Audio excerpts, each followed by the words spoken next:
Chicago. Tom, good to see you again, man. How are you? Good morning. I'm very well, sir. How are you? I'm doing so well. I apologize for my sort of kind of harsh lighting. The sun is rising here in Chicago.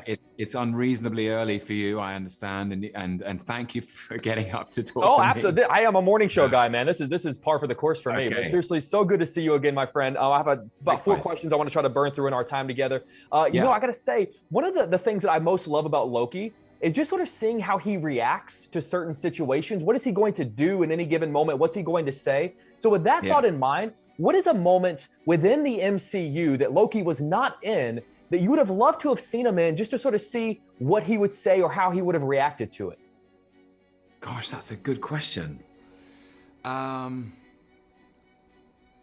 Immediately, the moment that comes to mind is in Infinity War, when Tony Stark and Doctor Strange are trying to work out how many options they've got left. Like, you know, how many different scenarios might be successful. And I think Loki would have been really unhelpful in that scene. I think he would have probably been like, this is taking too long. I've got an idea, and everyone would have tried. Exactly. I don't know why that came to mind, but I think that would have been funny to see. He was sort of, everybody else just trying to shush Loki at the end of the table. Loki, we don't want to know your opinion, okay? I love that. You know, believe it or not, Tom, I got a picture I'm going to show you. You and I have been talking about Loki since the very first Thor junket. So this is you and I at the Four Seasons on the very first Thor junket all the way back in a decade ago. Very well. I'm thinking for the Avengers because I know that you're going to be there. I am going to be there. Me and you together.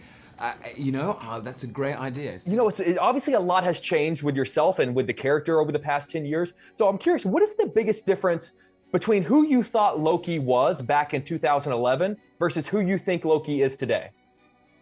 That's a great question. I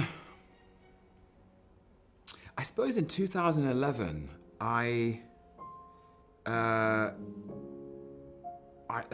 Kenneth Branagh and who directed that film, and Don Payne, who wrote it, had built this character as a very fragile young man facing a lot of uncertainty and not dealing with it very well, and was very vulnerable and broken.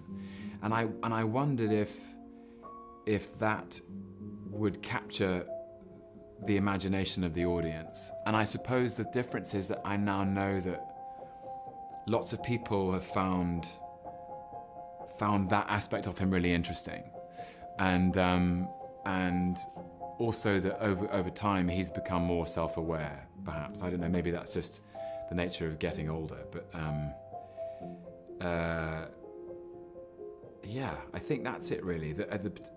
And maybe he's more well known. People seem to sort of. Here's something. I know for sure there are more dogs and cats in the world called Loki than there were. These tap shoes are waiting.